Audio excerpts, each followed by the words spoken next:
Ilustrísimas autoridades, señoras y señores, como presidente de Nueva Economía Forum tengo el placer de darles de nuevo la bienvenida al Foro de la Nueva Sociedad que organizamos con la colaboración de Abertis y de la Fundación Abertis. Hoy tenemos el honor de inaugurar el nuevo año del Foro con el señor ministro de Justicia, al que va a presentar el que fuera ministro de la misma cartera, don Fernando Ledesma. La tribuna es suya.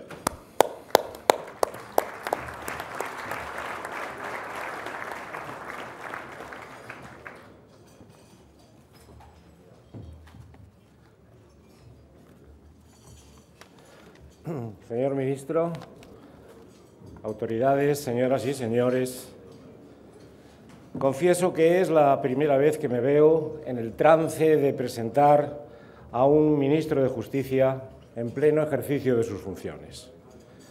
Su llamada para confiarme tan honroso encargo me alegró y, sinceramente, no me sorprendió. Y voy a explicar las razones.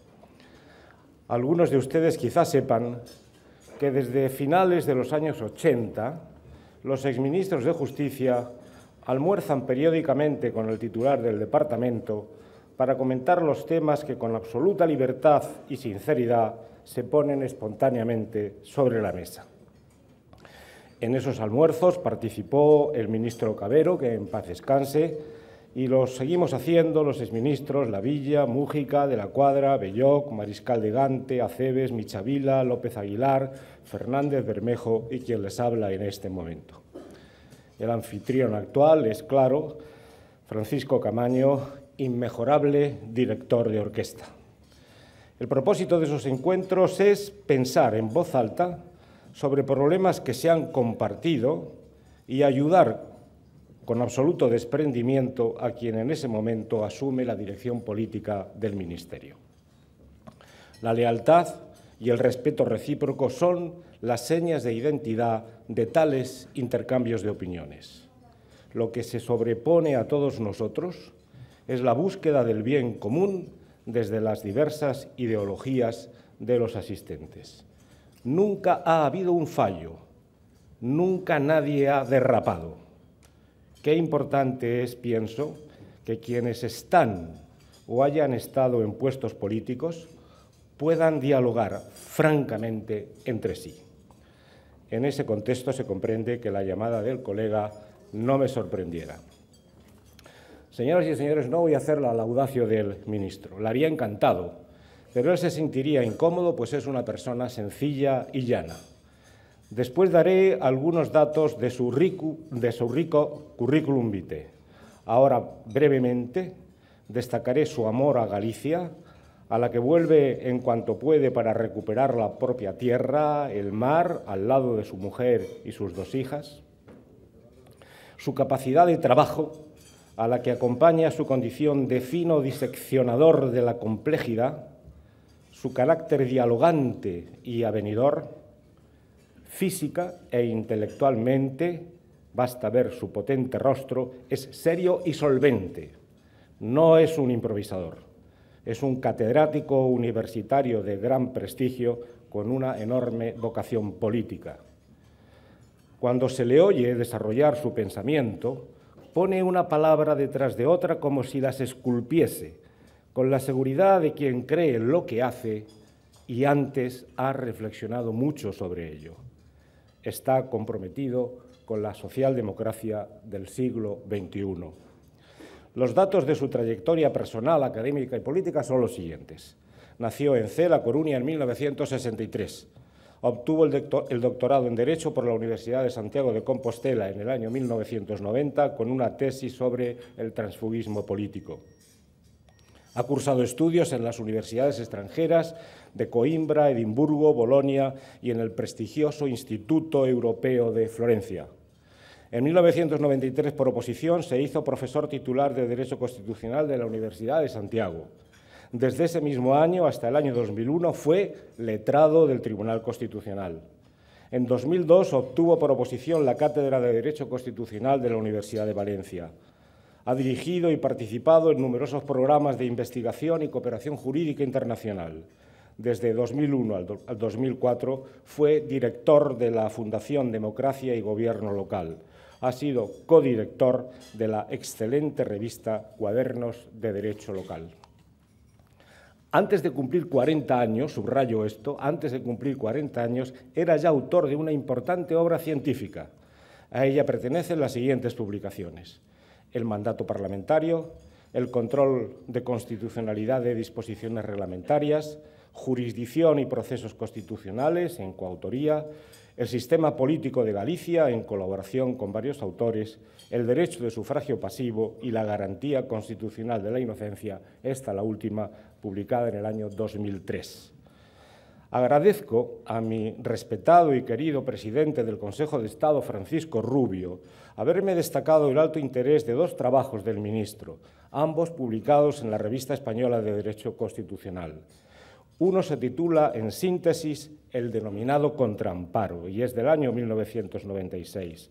En el otro, publicado el año 2007, contesta Caamaño al que el año anterior había publicado el profesor Luis María Díez Picazo con el título ¿Pueden los estatutos de autonomía declarar derechos, deberes y principios? La respuesta de Caamaño fue sí, pueden. En este trabajo, el profesor Caamaño expone su gusto por el contraste académico de opiniones y su convicción acerca de la conveniencia de ofrecer puntos de vista alternativos que favorezcan el diálogo. Prueba evidente, esto lo digo yo, de una forma ejemplar de enriquecer el debate intelectual tan imprescindible.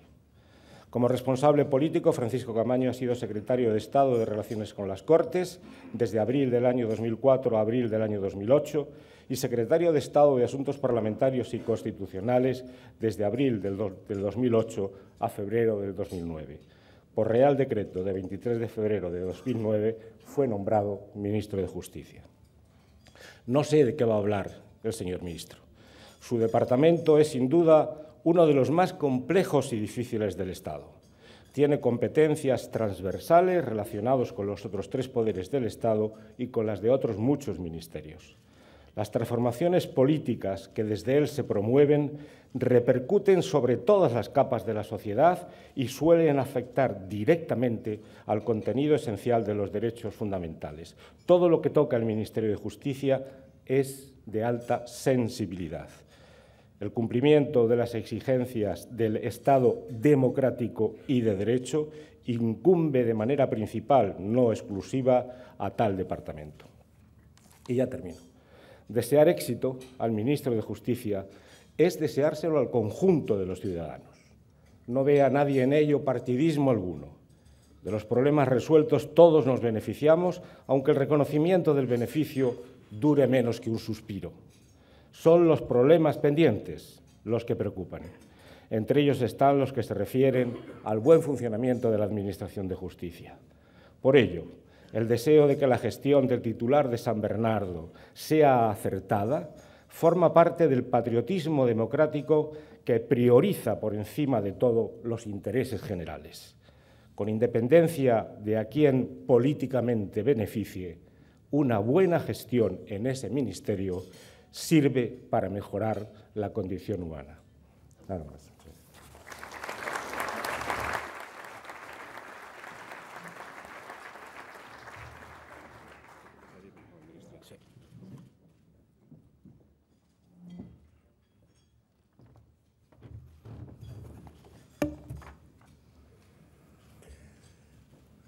Autoridades, amigas y amigos, buenos días a todos.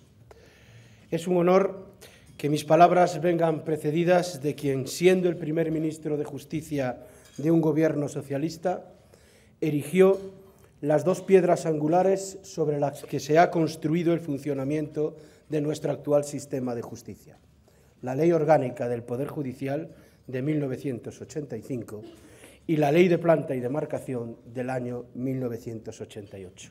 Gracias, Fernando, por aquellas leyes y por tus cariñosas palabras. En los tiempos del ministro Ledesma El reto era reformar la justicia para adecuarla a los valores de la Constitución y a las exigencias de la democracia que empezábamos a construir. Hoy el reto de la justicia se llama modernización. Asisto por segunda vez a este foro de debate. Hace ya más de un año tuve la primera ocasión de dirigirme a todos ustedes. Aquella fue una intervención esencialmente propositiva. Expuse entonces las líneas maestras del Plan Estratégico de Modernización que acabábamos de aprobar. Señalé los objetivos y las metas que nos proponíamos y hoy comparezco ante todos ustedes, casi 2 años después, al frente del Ministerio de Justicia y con mucho trabajo hecho. Por eso, hoy mis palabras tendrán como eje central el balance y la obra hecha. En estos meses de intenso trabajo, el discurso del íbamos a hacer es ya el discurso de lo que hemos hecho y el discurso de lo que queremos inmediatamente lograr. Señoras y señores, no descubro nada nuevo si afirmo que la política de justicia es una política de medio y largo plazo, porque los resultados de las reformas y las medidas que se adoptan no son ni inmediatos ni impactantes. Debido a ello, la política de justicia no es materia que se adecúe bien a las exigencias de la publicidad mediática ni tampoco al conocimiento general. A pesar de esos condicionamientos sobre la visibilidad de las acciones en el ámbito de la justicia, puedo decir hoy que ésta está viviendo en nuestro país una revolución silenciosa, una transformación de estructuras, de modelos organizativos y formas de actuación que suponen el corte definitivo con el cordón umbilical de un sistema de justicia que heredábamos sustancialmente del siglo XIX. La reforma de la justicia se reconocía unánimemente como necesaria. Siempre se hablaba de ello, pero le costaba mucho tomar cuerpo. Una dificultad, lo acaba de exponer muy bien el ministro Ledesma, que se explica por una doble razón. Porque se trata de una reforma especialmente compleja y especialmente delicada en la que está en juego el Estado de Derecho. Toda reforma eficaz y perdurable de la justicia debe construirse, por tanto, desde el consenso, y eso exige diálogo y capacidad de compromiso. El diseño de la Administración de Justicia que ha realizado nuestra Constitución comporta esa dificultad. Las acciones diseñadas desde el Poder Ejecutivo deben respetar siempre los principios rectores del Poder Judicial y, a su vez, es obligado mantener el debido equilibrio entre los demás poderes territoriales a los que se asignan esas competencias a las que todos ya conocemos como administración de la Administración de Justicia. La voluntad del constituyente ha sido la de configurar la política de justicia como una política de Estado fundada en el acuerdo más amplio posible. Y, sinceramente, creo que a pesar de las dificultades que todo ello comporta, ese diseño constitucional es un diseño correcto porque viene a aplicar al sector de la justicia el conocido teorema de Condorcet, según el cual cuanta más gente debe ponerse de acuerdo, más probable es que la elección media sea la óptima. Y esto, para un sistema democrático de justicia, es sencillamente vital. La reforma de la justicia es una reforma necesaria, compleja y delicada, pero en el año 2009, cuando llegamos al Ministerio, además era una reforma perentoria. Los efectos de la crisis económica tenían una repercusión directa en el número de procesos que debían resolver nuestros juzgados y tribunales por el aumento de los concursos, de los despidos, los impagos, los incumplimientos contractuales y, además, éramos plenamente conscientes de que lograr un sistema de justicia más ágil y eficaz supone una contribución muy importante a la recuperación económica, porque la justicia genera seguridad jurídica y, por tanto, es un factor de confianza que hace más atractiva la inversión, favorece el crecimiento y la creación de empleo. Por eso, En el marco de las reformas estructurales que ha ido poniendo en marcha, el Gobierno ha apostado también decididamente por la reforma de la justicia. En septiembre del año 2009 aprobamos ese Plan Estratégico de Modernización y ese programa de actuación ha contado y cuenta con el correspondiente respaldo presupuestario. En el año 2010 tuvimos para la justicia los mejores presupuestos de su historia y para el año 2011, a pesar del ajuste, contamos con los segundos mejores presupuestos. Nuestra voluntad de llevar a cabo las reformas ha sido y es firme.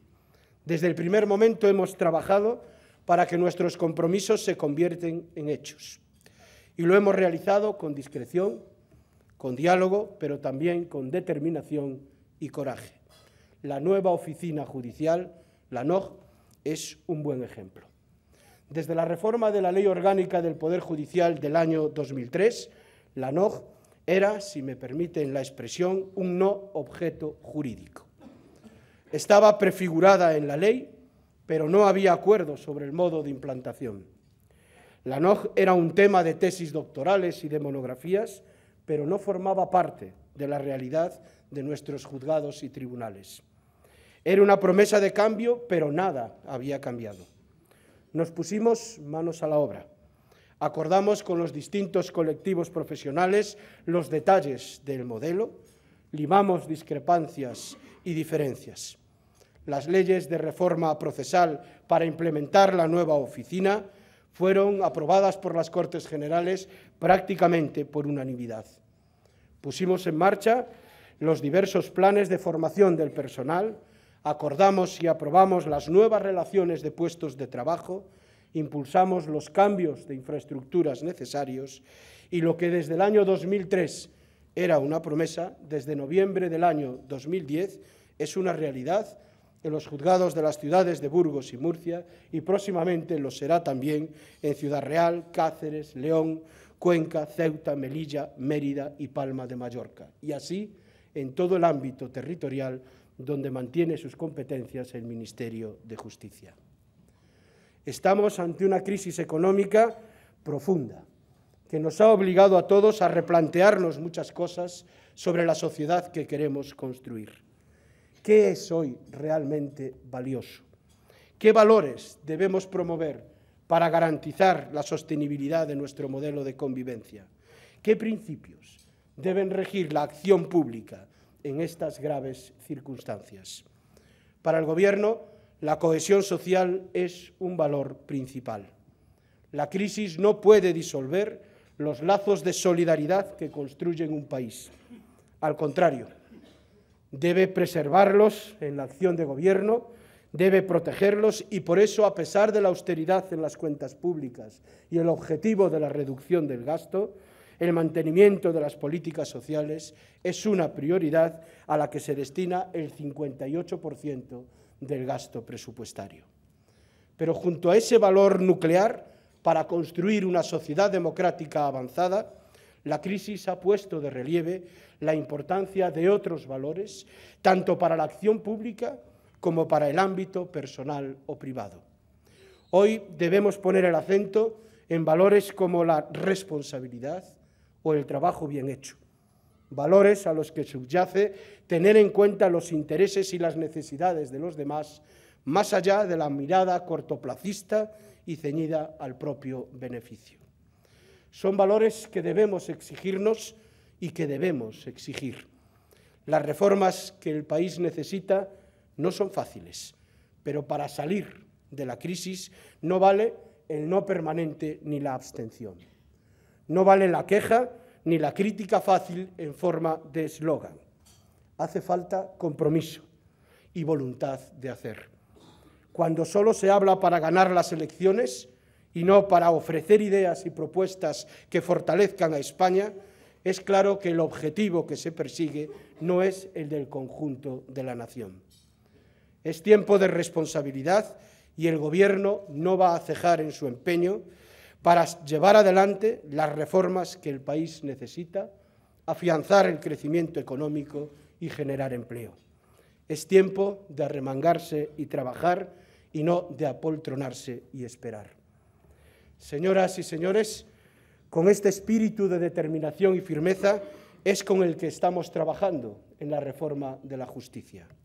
En estos 22 meses hemos presentado desde el Departamento de Justicia 18 iniciativas legislativas, algunas de tanto calado como la reforma del Código Penal ya en vigor desde el día 23 de diciembre, la nueva ley de la jurisdicción social, la reforma integral de nuestro modelo de registro civil, la reforma de la ley de arbitraje, la creación por primera vez en nuestro país de una ley de mediación, la nueva ley concursal o la regulación de las tecnologías en la Administración de Justicia.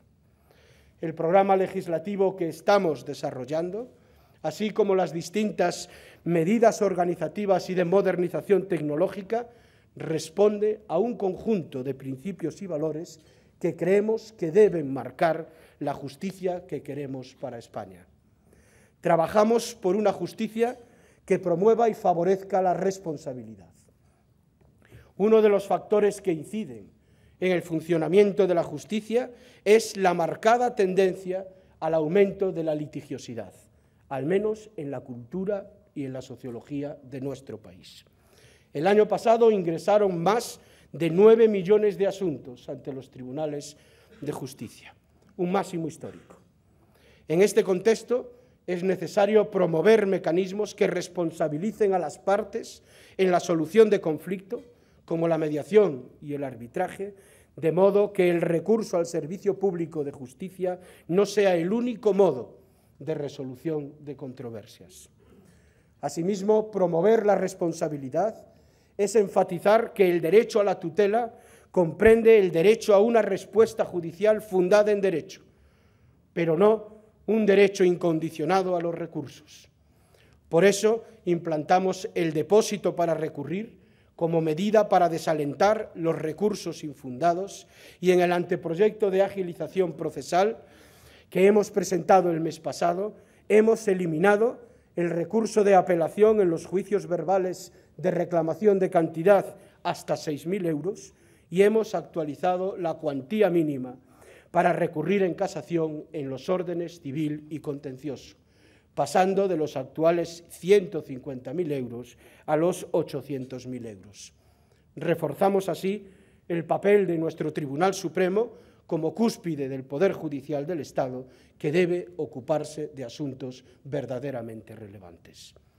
En esta misma línea de fortalecer la responsabilidad, en el anteproyecto de medidas de agilización procesal se introduce también por primera vez la obligación del demandado comparecido en procesos civiles y contencioso-administrativos de comunicar al órgano judicial los cambios de domicilio y se aplica en la jurisdicción contenciosa el criterio del vencimiento objetivo en materia de costas.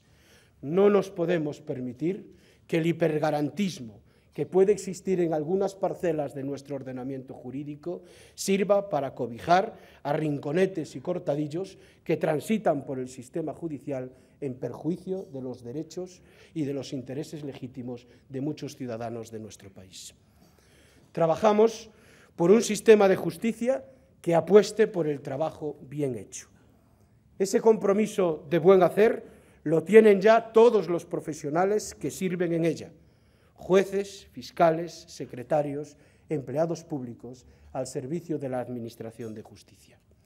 Pero más allá de esa positiva actitud personal, la organización y el ordenamiento procesal debe favorecerlo también, poniendo a su disposición las herramientas necesarias para que puedan llevar a cabo eficazmente su trabajo.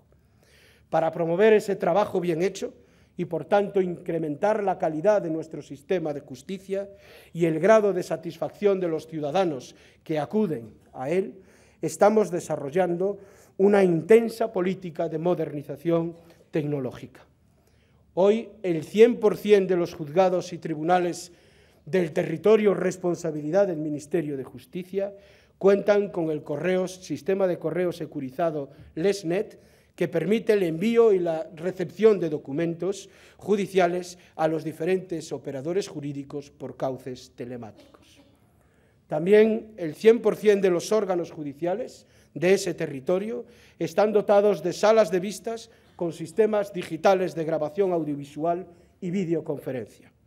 Desde finales del año 2009, con el acuerdo alcanzado con el Consejo General del Poder Judicial, la Fiscalía General del Estado y las comunidades autónomas, trabajamos en el desarrollo del proyecto EGIS, el Espacio Judicial de Interoperabilidad y Seguridad, que va a permitir que todos los órganos judiciales de España puedan trabajar definitivamente en red.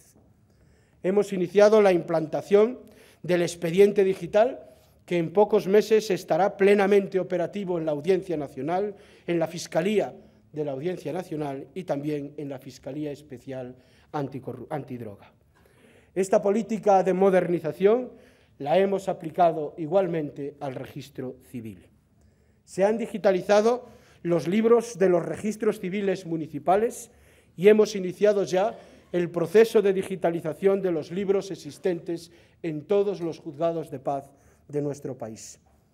Un proceso de modernización de infraestructuras que corre paralelo a la transformación organizativa del registro civil con la nueva ley que en este momento se encuentra ya en tramitación en el Congreso de los Diputados. En este ámbito, y como muestra de este trabajo constante, puedo anunciarles que mañana mismo presentaremos la puesta en funcionamiento de los certificados electrónicos de antecedentes penales, de últimas voluntades y de cobertura de fallecimiento. A partir de ahora, los ciudadanos podrán obtenerlos desde su casa con un simple clic a través de su ordenador. No tendrán ya que ir a una gestoría ni que hacer colas en una ventanilla para poder disponer de los mismos. A través de la página web del Ministerio de Justicia puede enviar la solicitud y en el plazo máximo de 3 días, una vez contrastados todos los datos obrantes en los registros públicos, recibirá electrónicamente su certificado que, gracias al código seguro de verificación que lleva incorporado, tendrá plena validez jurídica a todos los efectos. Este esfuerzo de modernización tecnológica no se circunscribe exclusivamente al territorio del Ministerio de Justicia. Nuestra preocupación ha sido también el de animar y de impulsar y colaborar con las comunidades autónomas que tienen competencia en esta materia. Durante estos 22 meses hemos firmado 40 convenios de colaboración mediante los cuales el Estado ha aportado recursos financieros y medios tecnológicos para desarrollar ese impulso modernizador en el resto de España. Comunicaciones electrónicas, expediente digital, interoperabilidad, documentos audiovisuales validados con firma electrónica, constituyen el nuevo entorno en el que se va a desarrollar el ejercicio de la función jurisdiccional y la obtención de la tutela judicial en nuestro país. Un entorno tecnológicamente avanzado que debe tener su necesario reflejo normativo. Por eso, hemos aprobado el mes pasado el anteproyecto de ley reguladora del uso de las tecnologías de la información y la comunicación en la Administración de Justicia. El objetivo es garantizar en todo momento la máxima seguridad jurídica en el uso de las nuevas tecnologías, proteger los derechos fundamentales de las partes y establecer un marco común y homogéneo de funcionamiento para toda la Administración de Justicia. Señoras y señores, trabajamos por una justicia que genere oportunidades, una justicia, por decirlo en un lenguaje que ya resulta familiar, business friendly. Este objetivo está en la base de la nueva ley concursal, cuyo anteproyecto hemos aprobado el mes pasado. Queremos que el concurso no suponga el fin de una empresa, sino una oportunidad para su continuidad. Para ello, se han establecido en esa norma alternativas al concurso con el fin de poder evitarlo, dando salida a la insolvencia del deudor y descongestionando el tiempo en los juzgados de lo mercantil. Se potencian así las propuestas anticipadas de convenio, los acuerdos extrajudiciales de refinanciación y se regula por primera vez en nuestro país el llamado fresh money, es decir, el dinero nuevo que inyectan los acreedores a las empresas en dificultades pero viables en el marco de un acuerdo de refinanciación. Una justicia que crea oportunidades es una justicia atenta y consciente de su repercusión sobre otros sectores de la actividad, particularmente no solo el de la empresa, sino también el del mercado de trabajo. Por eso, en el ámbito de las relaciones laborales, hemos presentado el anteproyecto de ley de jurisdicción social, que es una reforma integral de la vigente ley de procedimiento laboral y que tiene entre sus objetivos aumentar la seguridad jurídica y evitar, sobre todo, el peregrinaje de jurisdicciones, agilizando y reduciendo costes en los procedimientos para las partes implicadas. La reforma de la justicia por la que trabajamos es una reforma que no se centra en lo cuantitativo, sino en lo cualitativo. Esta crisis nos ha enseñado que los medios son importantes, pero que lo determinante es qué se hace con esos medios, cómo nos organizamos, cómo extraemos de ellos el máximo rendimiento. Y para ello es necesario, como ha ocurrido en otros sectores de la realidad, un cambio de cultura de la organización en el ámbito de la justicia. Tras el ya iniciado despliegue de la nueva oficina judicial, el siguiente paso será un paso inmediato, es el de trasladar la misma lógica de racionalización de las estructuras de la organización de la primera instancia jurisdiccional. Esta es una de las recomendaciones que nos hizo el informe que encomendamos a una comisión de personas expertas sobre la reforma y la planta judicial. Y creemos que es una reforma necesaria y urgente. Vamos a modificar la Ley Orgánica del Poder Judicial y la Ley de Planta y Demarcación para crear tribunales de instancia que vendrán a sustituir a los juzgados como órganos judiciales separados y diferenciados. Con la reforma, donde ahora hay varios juzgados, habrá un solo tribunal, servido por varios jueces. Nuestro propósito es que en cada partido judicial cuente con su tribunal de instancia. La implantación en la instancia de una organización colegiada garantizará una mayor unidad de criterio en la solución de casos similares, facilitará los sistemas de sustitución y suplencia, otorga a los magistrados miembros del colegio capacidad de decisión organizativa en el ejercicio de la función jurisdiccional que le es propia y, además, suma sinergias positivas en relación con el modelo de nueva oficina judicial. Trabajamos, en fin, por una justicia solidaria.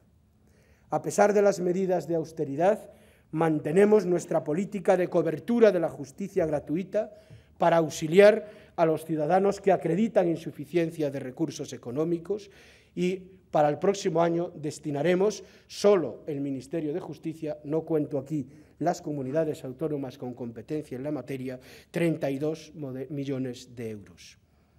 Pero sobre todo defendemos el modelo vigente que cuenta con la imprescindible colaboración de los colegios de abogados y procuradores porque nos parece un buen modelo. Trabajamos por una política de justicia que mejore la calidad de las técnicas de defensa de los derechos de los ciudadanos, apostando por la profesionalidad en la prestación de servicios jurídicos como la abogacía y la procura. Y por eso próximamente vamos a aprobar el Real Decreto de Desarrollo de la Ley de Acceso a estas profesiones. Pero sobre todo, y sin ello no se entendería la identidad de nuestro proyecto, trabajamos por una política de justicia comprometida con la igualdad y con los derechos humanos. Mantenemos nuestro firme compromiso en el combate contra la violencia de género. En España, manteniendo políticas públicas firmes, pero también en Europa, defendiendo la necesidad de protección de las víctimas. Y puedo confesarles que, a pesar de las resistencias de la Comisión Europea, los españoles podemos congratularnos hoy que de los 750 representantes de los ciudadanos europeos en el Parlamento, 610 hayan apoyado la iniciativa de crear la Orden Europea de Protección. Estado de Derecho, igualdad y también reconocimiento de la diversidad y la tolerancia que hemos promovido y defendido en estos años de intensos cambios demográficos en nuestro país, mediante instrumentos como la Fundación Pluralismo y Convivencia, dependiente del Ministerio de Justicia, que ha desempeñado un papel muy relevante en estos años en el diálogo con las distintas confesiones que conviven en nuestro país. Señoras y señores, concluyo ya. He dado sucinta cuenta de lo que hemos hecho y de los valores que inspiran nuestro trabajo. Lo que hace que apenas hace 2 años, fuesen proyectos, hoy son ya realidades. En este plazo de tiempo no ha habido, en efecto, una transformación total e impactante de nuestro sistema de justicia, ni se le esperaba.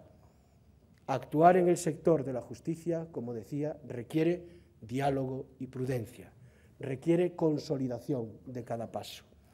Pero en estos meses, si hemos sentado las bases para esa transformación, hemos recorrido ya, juntos y con diálogo, una parte de ese camino y empezamos a ver los primeros resultados. Toda reforma de la justicia exige tiempo y mucho trabajo. La que hemos emprendido implica, además, profundos cambios y no está exenta de dificultades. Pero los ciudadanos pueden estar seguros de que la dirección es la correcta, que el avance es seguro y que la meta será alcanzada. Muchas gracias.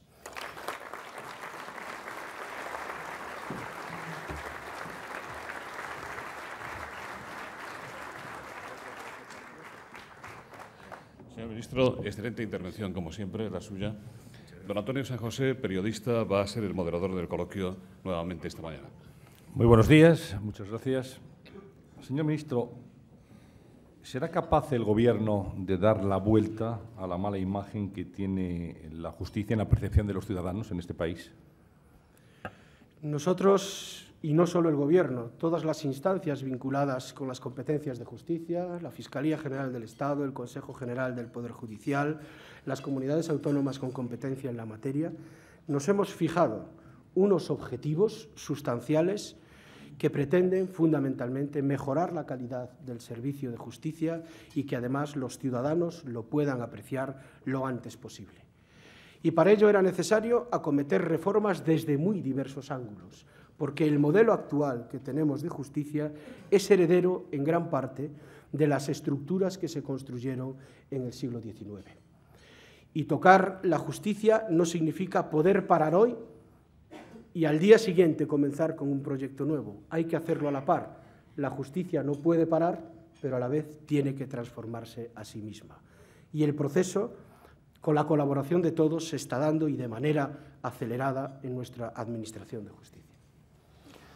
Habría que hablar también de la responsabilidad que tienen las fuerzas políticas en esa imagen de la justicia que tienen los ciudadanos. El jueves, es decir, pasado mañana, se reúnen los 11 magistrados del Tribunal Constitucional para elegir a su presidente. ¿Le preocupa al ministro del ramo el bloqueo que se ha producido para elegir a los miembros referidos al Congreso de los Diputados? El incumplimiento de los plazos constitucionales siempre debe ser una preocupación compartida. Y, por tanto, claro que me preocupa como responsable público que las instituciones del Estado no se cubran en los plazos que establece la Constitución. Pero la Constitución ha querido que para nombrar magistrados del Tribunal Constitucional exista consenso. Esto es, que 2 se pongan de acuerdo y que los candidatos cumplan los requisitos previstos en las leyes. Creo que a estas alturas y después de la experiencia vivida en el Senado es fácil explicar a todos los españoles cuál ha sido la voluntad del Grupo Parlamentario Socialista en todo este proceso. Queda claro que se recurrió a la Ley Orgánica del Tribunal Constitucional y que no fue el Grupo Parlamentario Socialista quien lo hizo, y de ella dependía el nombramiento de esos diputados, que una vez que el Tribunal Constitucional dijo que esa ley era plenamente constitucional, se impugnó el reglamento del Senado que desarrollaba esa ley.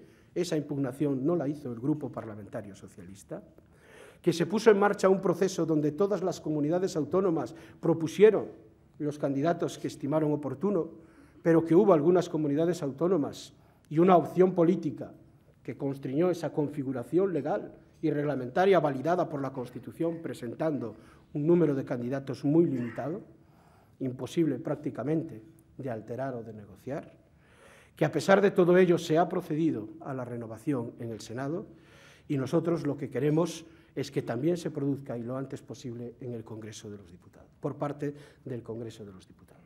¿Tiene esperanza en ello? ¿Esperanza más allá de la formulación de un deseo? Desde luego nosotros vamos a trabajar para ello y estoy convencido de que el Grupo Parlamentario Socialista en el Congreso de los Diputados, como ha hecho en su parte el Senado, así lo hará también. Bueno, luego hablaremos de listas. Hay muchísimas preguntas referidas a listas electorales de la izquierda abertzale, pero antes Elena Crespí, de Radio Nacional de España, le pide una valoración sobre la última operación policial que se ha desarrollado esta pasada noche contra el entorno de ETA, como saben, en el País Vasco y en Navarra, que ha acabado con 11 detenidos. Le pregunta a Elena Crespí si este es un mensaje para la izquierda abertzale de que no hay treguas que valgan. Pues es un mensaje de que las fuerzas y cuerpos de seguridad siguen realizando su trabajo y de que el Estado de Derecho sigue funcionando.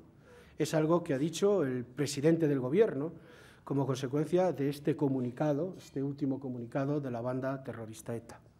Es bueno que se avance por parte del entorno, digamos, de la izquierda abertzale, pero los pasos que se han dado todavía son insuficientes y, en consecuencia, nosotros no vamos a cambiar nuestra política antiterrorista, no va a haber diálogo y vamos a seguir trabajando en la misma dirección que hasta ahora, porque ha dado, además, buenos resultados en esa lucha contra los violentos. ¿Espera, ministro del Gobierno, un tipo de nuevo comunicado de ETA, como se ha publicado estos días?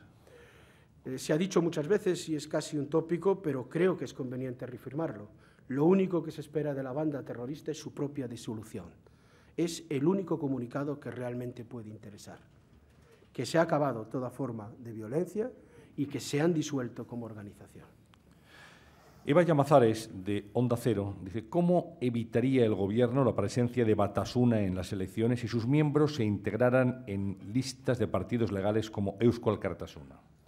Pues como ministro de Justicia sería un riesgo que aventurase soluciones jurídicas a hipótesis de y si ocurre y sí, pero sí puedo decir, y esto es una constatación de la realidad, que el Estado español como Estado de Derecho se ha dotado de una serie de instrumentos legislativos, ley de partidos políticos, una reciente ley orgánica de régimen electoral general que entrará en vigor antes de las próximas elecciones locales, que permite que en las fuerzas políticas, partidos, agrupaciones o las candidaturas en las que figuren personas que amparan la violencia no puedan formar parte de los órganos de gobierno democráticos que los españoles nos damos para ordenar nuestra convivencia pacífica.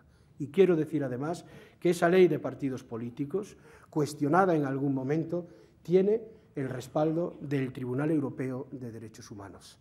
Por tanto, lo que hemos hecho los españoles es defendernos de quienes mantienen un proyecto de violencia incompatible con los fundamentos del Estado democrático. Por eso pienso que no habrá, en principio, opciones por las que colarse fraudulentamente a quienes no tengan claro que tienen que romper con la violencia.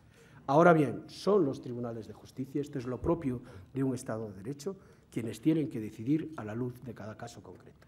¿Y qué hemos aprendido como sociedad, qué ha aprendido el Gobierno con respecto a las elecciones anteriores en las cuales hubo las llamadas listas blancas? Pues hemos aprendido precisamente todos que frente a la reacción del sistema que teníamos todavía quedaban algunas vías, algunas puertas para el fraude y para que pudiesen colarse en esos órganos democráticos de gobierno, y lo que ha hecho los dos grupos fundamentales en el Parlamento ha sido modificar la Ley Orgánica de Régimen Electoral General de mutuo consenso para cerrar esas puertas indeseables que permitían el acceso a un sistema democrático de quienes no solo es que no crean en la democracia, es que la combaten con la violencia. ¿Está satisfecho el ministro de Justicia de la actitud en este sentido del Partido Nacionalista Vasco? Nosotros creemos que en este momento la actitud del Partido Nacionalista Vasco, con el que compartimos los elementos fundamentales de la lucha antiterrorista, es buena para todos. Une a la sociedad vasca y también une a la sociedad española, casi de forma unánime, en decir conjuntamente todos de que hasta aquí hemos llegado, de que la democracia se encuentra en el lugar en el que está, que son otros los que tienen que mover pieza. Me parece un mensaje muy positivo y muy importante. Pregunta de Lucía Gómez Lobato, de La Sexta Noticias. Dice: ¿le bastaría a Batasuna con condenar la violencia para estar en las próximas elecciones municipales? Ayer mismo estaba en Bilbao y tuve que responder a algunas preguntas similares e intenté decirlo de la siguiente manera: no le van a bastar solo las formalidades. Habrá una verificación por parte de las autoridades responsables, al menos por parte de la Abogacía del Estado, que es la competente. Estoy seguro que la Fiscalía General del Estado y los fiscales de nuestro país, como otras muchas veces, actuarán de manera similar, haciendo valer la ley y salvaguardando los derechos y las libertades de todos los españoles. Nosotros, desde luego, lo vamos a hacer, pero insisto en ello también: quienes tienen que velar por la aplicación de la ley, quienes tienen que decirnos si se dan unas u otras circunstancias, y todos lo debemos de acatar y respetar, son los tribunales de justicia de nuestro país. Como le decía, hay muchas preguntas desde distintos ángulos. Beatriz Teixido, de BO7 Televisión, dice: ¿qué le parece que últimamente los socialistas vascos hayan suavizado sus palabras en relación a la legalización de Batasuna? José Antonio Pastor, sin ir más lejos, dijo que la democracia sabrá ser generosa con quien se reincorpore a las filas de los demócratas. ¿Llegará la izquierda berchera a las elecciones? Pues nuevamente creo que hay unanimidad en los fundamentos, en una posición política común respecto a la política antiterrorista. Cuestión distinta es que pueda haber contextos en los que se gestione de una u otra manera, o algunos matices de diferenciación entre un partido político u otro partido político, pero el fundamento es compartido y creo que eso es lo verdaderamente importante. No hay, desde luego, matices diferenciadores entre la posición del Partido Socialista en Euskadi y del Partido Socialista en el resto de España. Más aún, la sintonía entre el Lehendakari y el presidente del Gobierno en esta materia es plena. Mario Ordóñez, de la cadena COPE, dice: en caso de que Batasuna o su entorno concurran a las elecciones locales, ¿tendría que condenar explícitamente el terrorismo de ETA? Tendría que cumplir con lo que disponen las leyes. Esto es la regla de un Estado de Derecho. Lo tienen que cumplir ellos y lo tenemos que cumplir todos. Lo que no va a haber es una excepción para ellos. Tendrán que cumplirlo y tendrán que acreditar que lo que constatan es cierto. Esas son las exigencias que están en nuestra legislación y eso es lo que haremos, verificar que se cumple la ley.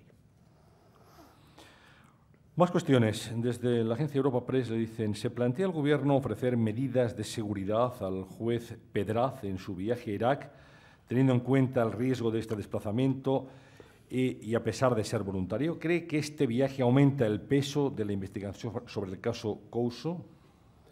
Desde un primer momento, el Ministerio de Justicia es un instrumento colaborador de la autoridad judicial. Es, por tanto, el juez a quien corresponde determinar la conveniencia o no de practicar alguna prueba.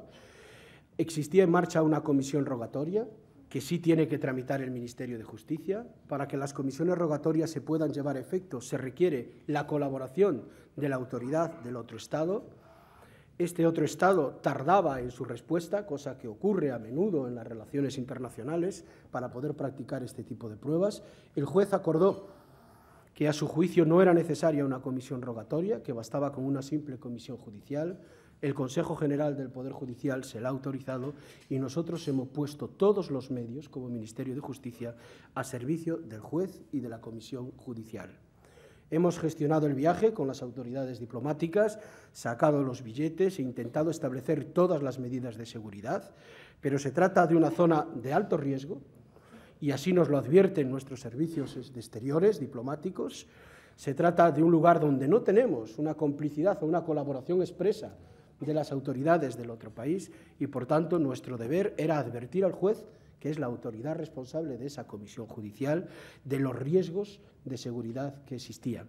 Podemos reforzar esa seguridad, pero si la comisión judicial es excesivamente amplia, se ve acompañada de muchas personas, lo que no tenemos es capacidad de movilizar en un país que no es el nuestro, que tiene sus propios cuerpos y fuerzas de seguridad, instrumentos tampoco excesivos para garantizar esa situación. Por tanto, máxima colaboración con la autoridad judicial y estaremos siempre a disposición de ella. Pero también creemos que en esa tarea de colaboración formaba parte de los deberes del Ministerio de Justicia informar o trasladar al juez las preocupaciones que sobre el terreno nos trasladaban nuestros diplomáticos y a través del Ministerio de Asuntos Exteriores. Pero, ministro, como experto jurídico, ¿comparte o no la idea del Ministerio Fiscal de que ese viaje no tiene soporte legal para ser realizado? Como ministro de Justicia no debo entrar en posiciones jurídicas determinadas.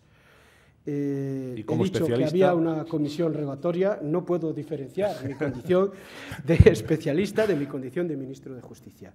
Son los jueces y tribunales quienes toman posiciones sobre el respecto y, en su día, lo hago y quiero explicar por qué no lo debo hacer, puede producirse un incidente sobre la validez probatoria o no de esta práctica y, en consecuencia, yo no debo adelantar, por supuesto, mi juicio. Esa es sencillamente la razón. Nosotros, como instrumento al servicio de la justicia, colaboramos con ella, colaboramos con el juez de la Audiencia Nacional. José María Rivas, de la agencia Servimedia, le pide su análisis, su opinión o su reflexión sobre la lamentable agresión que se ha producido en la figura del consejero de Cultura del Gobierno de Murcia, y yo le pediría además que nos hiciera otra reflexión sobre las declaraciones políticas que se han producido después de esa lamentable agresión. Pues primero, efectivamente, lamentable es poco, si me permiten la expresión, es deplorable agresión a una persona. En este caso es un cargo público, pero cualquier agresión a la integridad física de cualquier persona ya debe ser sancionada y reprobada por una sociedad, pero especialmente cuando tiene además esa connotación de agredir a un representante de todos, a una persona que está desempeñando su función y prestando un servicio público a la comunidad, con independencia del partido o de la ideología que éste pueda tener. Dicho esto, y habiéndose constatado ya que las fuerzas y cuerpos de seguridad han trabajado desde el primer día para esclarecer los hechos, no me parece en absoluto bueno, más bien creo que es irresponsable intentar utilizar este hecho como un elemento de confrontación política.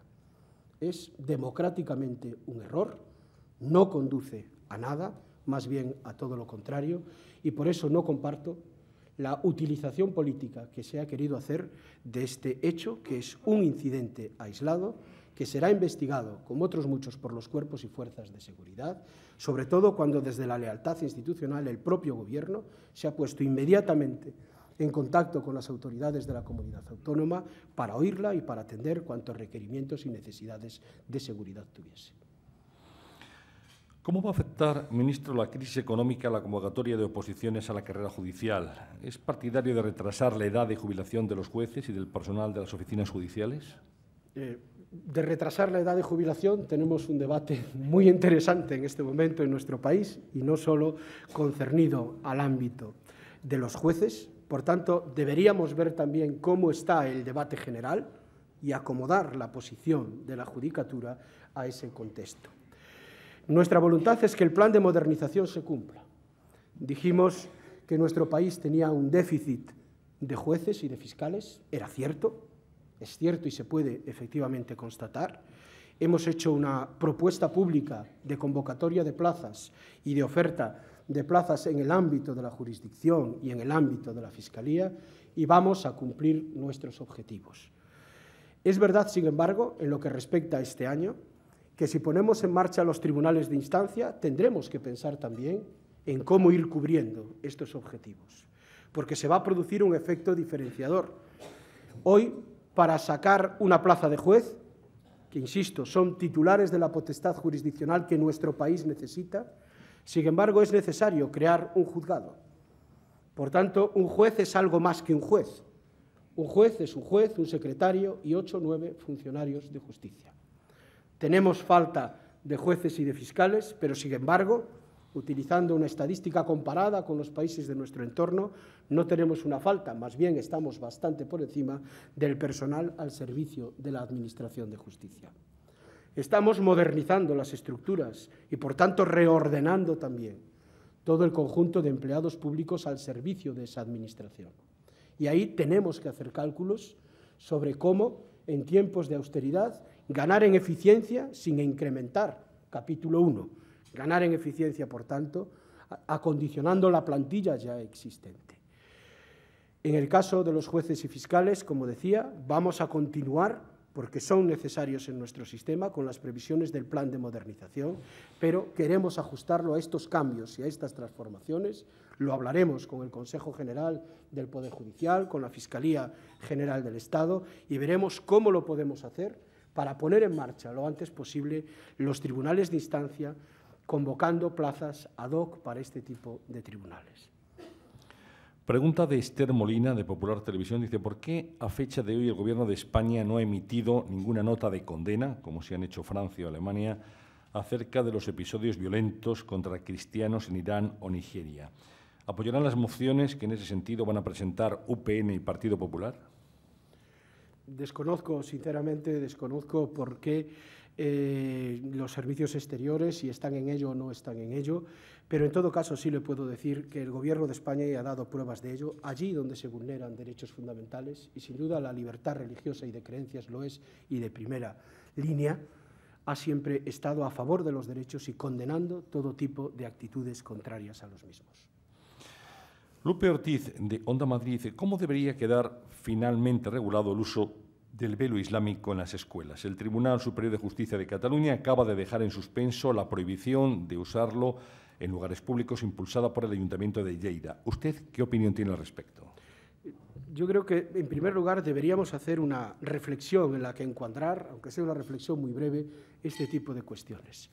La sociedad española ha experimentado en los últimos años un verdadero cambio debido a los movimientos demográficos y de población, de sus sensibilidades, y ha dado pruebas de su capacidad de convivencia y de su tolerancia, especialmente en asuntos religiosos. Por tanto, es bueno para todos que un asunto concreto o particular, que se puede dar en un colegio, que se puede dar como consecuencia de la regulación de un ayuntamiento, no lo generalicemos. Es bueno. Hasta ahora el sistema está funcionando y está funcionando notablemente bien. Y en nuestras escuelas, en nuestros hospitales, en nuestros espacios públicos, todos somos capaces de convivir a pesar de las distintas creencias y sensibilidades religiosas.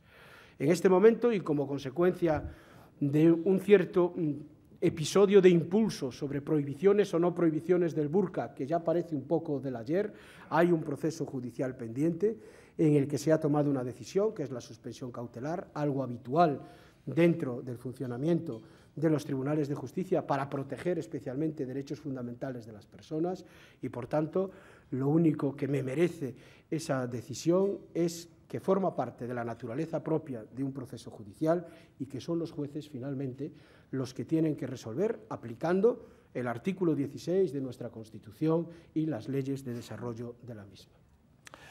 El pasado sábado, ministro, en un programa de televisión de máxima audiencia, aparecía un sujeto definiéndose públicamente como maltratador. Y aquello acabó como el Rosario de la Aurora, con la cadena de televisión avisando a la policía. ¿Esto qué reflexión le sugiere al titular de Justicia?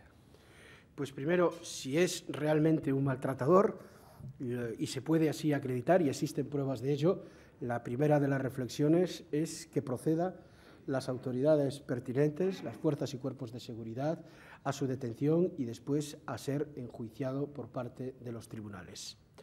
Y si no lo es, sencillamente lo dice, pero no es cierto, me preocupa también que puedan darse este tipo de situaciones en los medios de comunicación social de una democracia consolidada como la nuestra.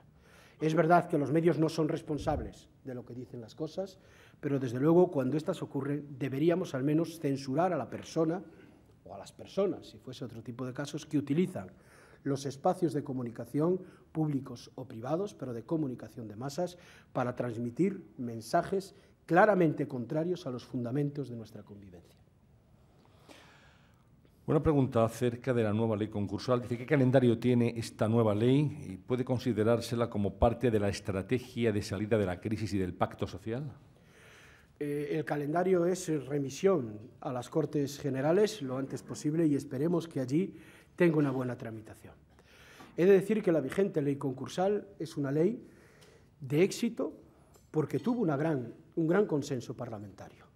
Fue una ley hecha por el Gobierno del Partido Popular, pero que contó con el apoyo prácticamente de todas las fuerzas políticas, y fue una ley que permitió un gran avance en el ámbito del derecho concursal en nuestro país.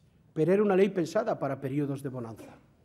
Era una ley, por tanto, que veía el concurso como el fin de la empresa, como una espada de Damocles, y la falta de solvencia de un proyecto empresarial en un determinado momento no debe conducir al fin de ese proyecto empresarial. Lo que hacemos ahora, preocupados precisamente por la realidad económica de nuestro país desde el ámbito de la justicia y del derecho, es cambiar la filosofía de una ley pensada para periodos de bonanza, adaptándola a las necesidades de la realidad económica de la España de hoy. Y por eso establecemos instrumentos preconcursales, es decir, que antes del fin del proyecto empresarial los acreedores puedan establecer vías que hagan que la empresa sea viable, garantizándole a sí mismo que van a recuperar las inversiones que realicen en la misma. ¿Por qué esto no se hacía en nuestro país? Porque cuando una empresa estaba en quiebra, entre otras cuestiones, o en concurso, quien iba a invertir financieramente porque consideraba que el proyecto era viable, recursos económicos sobre la misma, no tenía garantía ninguna de que ese dinero nuevo que inyectaba lo pudiese recuperar, porque existe una prelación de créditos que hacen que otros sean ejecutables con prioridad a esa inversión de última hora pensada para reflotar el proyecto empresarial. Lo que hacemos ahora es dar garantías a ese nuevo crédito y facilitar así que pueda fluir desde las entidades financieras al sector empresarial y mantener nuestro tejido empresarial y productivo. Más preguntas. Luis Javier Sánchez, de diariojurídico.com, dice: Ministro, ¿cómo valora que todas las organizaciones de jueces hayan suscrito un escrito denunciando las carencias de la nueva oficina judicial? No sé si han sido todas o solo algunas, pero quiero decir que tanto la oficina judicial en Burgos como en Murcia, como los 4 partidos judiciales que funcionan igual en el País Vasco, aunque allí es competencia de la comunidad autónoma, están funcionando de acuerdo con las previsiones establecidas y pronto tendremos además indicadores y una evaluación exacta de lo que está aconteciendo en las mismas. Como todo lo nuevo, plantea dificultades. La nueva oficina acaba prácticamente de empezar en estas 2 ciudades y esto supone que todo lo que estaba, por decirlo de una manera muy gráfica, guardado en cajas para hacer ese trasvase, ese nuevo modelo, hubo que desembalarlo, hubo que ponerlo en marcha y hubo que tramitar lo antiguo por modos nuevos y hacer una estructura paralela que durante unas semanas y probablemente algunos meses supone una cierta transición. Sin duda, esto genera algunas molestias. Es verdad también que hay que corregir cosas a través de la propia experiencia, a través de lo que nos dicen los jueces, a través de lo que nos dicen los funcionarios e empleados públicos que trabajan día a día con los equipos de gestión procesal nuevos, con los sistemas informáticos nuevos que hemos establecido y con una cultura de la organización completamente distinta. No sé si, para que todos nos entendamos, lo puedo explicar muy brevemente y de forma gráfica. Hoy un juzgado, alguien ha dicho que es un escenario de hombres orquesta, es decir, un juez, su secretario y sus 7 o 8 funcionarios tienen que hacerlo todo, desde que llega la demanda hasta que hay una sentencia y hasta que ésta es ejecutada. La nueva oficina supone cambiar absolutamente con esta concepción. Hay unos servicios comunes que sirven a varios jueces, cada uno de estos servicios está especializado en una fase del proceso, por tanto son servicios mucho más amplios, con muchas más personas, especializados funcionalmente en cada tarea, y este cambio de cultura en la organización, así como las relaciones entre el juez y el director de la oficina, que son los secretarios de justicia, requiere obviamente un cierto tiempo para que vaya encajando. Pero la opción, a nuestro juicio, y creo que el Partido Popular, que acaba de presentar una moción, una iniciativa en el Congreso de los Diputados, también piensa lo mismo en esta dirección, no puede ser paralizar la nueva oficina judicial. Será seguir analizándola, seguir trabajando sobre ella y mejorarla, pero no debe haber vuelta atrás en este proceso que ya hemos iniciado. José Lucinio Fernández, que es abogado, dice: en esta época de crisis, ¿tiene sentido mantener el servicio de traducciones de las lenguas autonómicas en el Senado? El uso de las lenguas cooficiales es un derecho de todos los españoles. Hay ciudadanos de España que tenemos 2 lenguas oficiales y estamos ciertamente muy orgullosos de ellas. Por tanto, como lengua oficial, es una lengua que en el ámbito de la comunidad autónoma puede ser utilizada a todos los efectos, también en el ámbito de la justicia. En el caso del Senado, creo que es bueno no olvidar que es la Cámara de Representación Territorial. Es la Cámara que representa las sensibilidades territoriales de nuestro país. Y a mí, como al Grupo Parlamentario Socialista, nos parece muy bien que en esa Cámara estén presentes las lenguas oficiales del Estado. Los gastos de traducción que se producen, en lo que me consta de mi anterior vida ya como secretario de Estado de Relaciones con las Cortes y cuando se ponía en marcha ese proceso, se hace en colaboración con las comunidades autónomas que a su vez aportan sus propios servicios de traducción. Creo que es posible mantener ese servicio político a todos los españoles, mantener ese espíritu del Senado como Cámara de Representación Territorial, que eso también tiene un valor y que ese valor es superior al coste incidental que pueda tener pagar la traducción por parte de los servicios de la Cámara. Hay valores que son algo más que un mero coste y el reconocimiento de la diversidad de nuestro país, del artículo 2 de la Constitución y de nuestra pluralidad, es un valor que nos hace más fuertes como sociedad. Yo creo que potenciarlo dentro de lo que dice la ley, la Constitución y las instituciones es bueno para todos. Albert Calatrava, de Catalunya Radio, le pregunta por el reciente debate sobre el modelo autonómico en España, tras las declaraciones del expresidente Aznar y ayer mismo del presidente Zapatero en el Financial Times.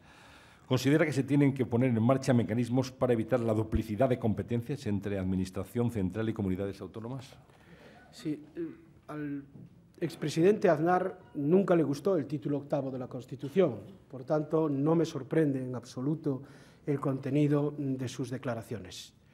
Sin embargo, los que creemos en el título 8º de la Constitución, los que pensamos que la Constitución española y la descentralización política ha traído a nuestro país no solo los 30 años, los primeros 30 años de libertad de su historia, sino también los mejores 30 años desde el punto de vista del bienestar.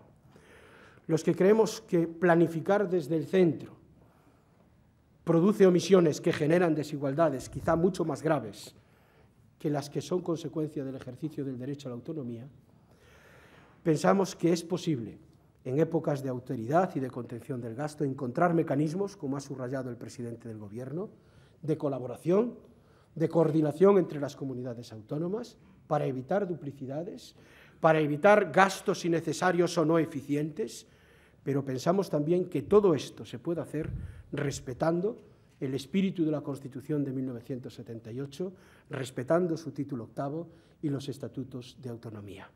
No deberíamos mezclar ambos debates y quiero hacer un breve recordatorio al respecto.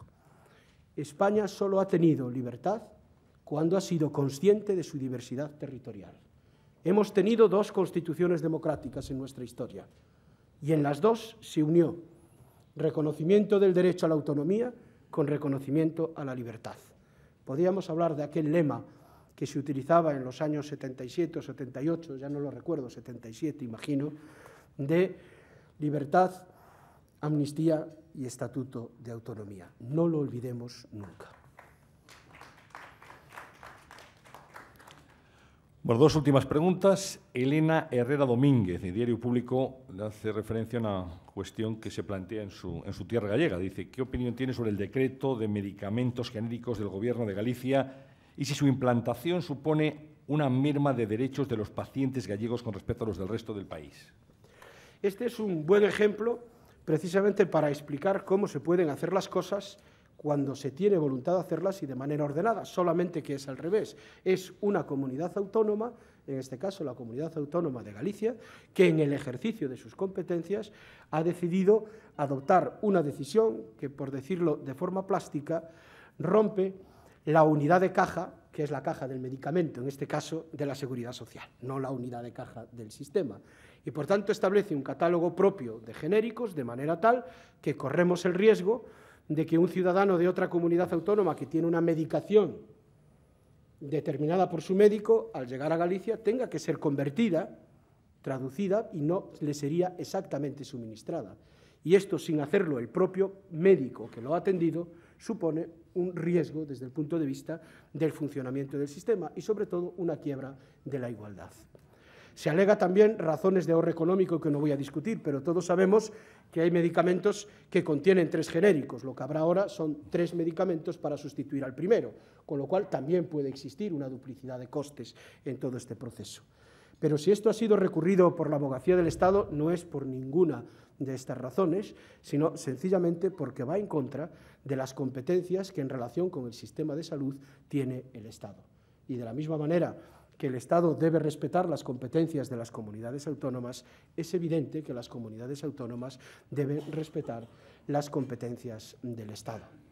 Por eso, ese recurso que tendrán que resolver nuevamente los tribunales de justicia y que pone de relieve que, aunque puede existir este tipo de dificultades, no por ello, sin embargo, son tan graves ni rompen tanto el sistema como para hablar de un momento involucionista o hacia atrás respecto del estado de las autonomías. El ordenamiento jurídico ofrece medidas suficientes y medidas normalizadas a lo largo de estos últimos 20 años para que, si así lo considera la autoridad judicial, pueda suspender la resolución de una comunidad autónoma, manteniendo en consecuencia los principios de igualdad en todo el territorio, mientras no toma la decisión final. Esto es lo que lleva ocurriendo a lo largo de este tiempo y creo que es bueno recordar que debe seguir siendo así. Bueno, última cuestión planteada por el presidente del Movimiento Europeo en España, Carlos María Bru, que dice: el Parlamento Europeo acaba de confirmar la importante iniciativa que tuvo la presidencia española de la Unión Europea sobre la Euroorden para protección de víctimas de violencia. ¿Qué perspectiva ve de que prospere definitivamente? Nosotros vamos, desde luego, a seguir trabajando en el entorno del Consejo, en el entorno ya, por tanto, de los Estados, para conseguir que tenga su apoyo definitivo. Es cierto que desde que se inició este proceso hasta hoy ha habido elecciones en algunos de esos países. Estoy pensando en el Reino Unido, estoy pensando en Países Bajos, donde hay ahora gobiernos conservadores, marcadamente conservadores en algún caso, que tienen posiciones menos sensibles hacia estos temas que lo que tenían los anteriores gobiernos progresistas y que, por tanto, los apoyos que teníamos en el origen, ahora tenemos que volver a renegociarlo en alguno de sus puntos. Pero es importante subrayar aquí dos cosas que ha hecho el Gobierno de España durante su presidencia de la Unión Europea en relación con este tema, con independencia de lo que ocurra al final. La primera, decirle a la Comisión que con Lisboa, es decir, con la entrada en vigor del nuevo tratado, y siendo España primera presidencia, el Consejo no va a renunciar a las competencias que el tratado le da. La Comisión pretendía que la orden europea solo la pudiese regular ella, es decir, que no fuese a iniciativa de Estado, amparándose en una interpretación del tratado que ni los servicios jurídicos del Consejo ni los servicios jurídicos del Parlamento han amparado. Por tanto, la interpretación incorrecta era la de la Comisión y no la que hacía la presidencia española desde el Consejo. Primero de los elementos que es importante subrayar. Y el segundo, más importante que todo ello, España ha llevado a Europa la sensibilidad por la protección de víctimas, sobre todo en el ámbito de la violencia de género. Lideramos ese proceso, a pesar del día a día y de las dificultades que existen en España, y esta sociedad está siendo también puntera respecto de otras sociedades de Europa, que en muchos temas van por delante, pero en este probablemente tengan que aprender de algunas de las cosas que nosotros estamos haciendo. Esto es un mensaje importante que han entendido todas las mujeres de Europa, que han entendido muchos ciudadanos, que ya está ahí y que quedará ahí para siempre y que esperemos además fructifique definitivamente como un instrumento jurídico común. Pues gracias, ministro. Como ve en estos desayunos, y en este en concreto, igual que en las oposiciones que usted tiene experiencia, entra todo el temario, ¿eh? Voy a ceder la palabra un instante a don Ernesto Mata para que cierre este acto en nombre de Abertis, patrocinador del mismo. Sí, muchas gracias. Y gracias ante todo al Foro de Nueva Economía por permitir a la Fundación Abertis y Abertis de patrocinar actos como este, sumamente interesante. Dar las gracias y felicitar a su vez al presidente de Nueva Economía, José Luis Rodríguez, por permitir a la sociedad civil poderse expresar a través de este canal, que siempre es estos y ofrecer sus pensamientos. Esto yo considero también tremendamente importante. Segundo, en cuanto al ministro, felicitarnos de tener una persona con semejante currículum vitae, como ha expuesto muy bien Fernando Ledesma. La justicia es la esencia de la democracia. Y una persona con semejante currículum vitae nos da garantía y sobre todo nos tranquiliza. Y eso se vierte, ¿qué pasa?, en los hechos. El ministro habla de 40 convenios en 22 meses, de revolución tecnológica y de muchas cosas más. Y sobre todo, no simplemente lo que dice, sino como lo dice, con ese convencimiento, ese augura auténtica garantía en que eso se va a cometer. Ministro, que sigas así y muchas gracias.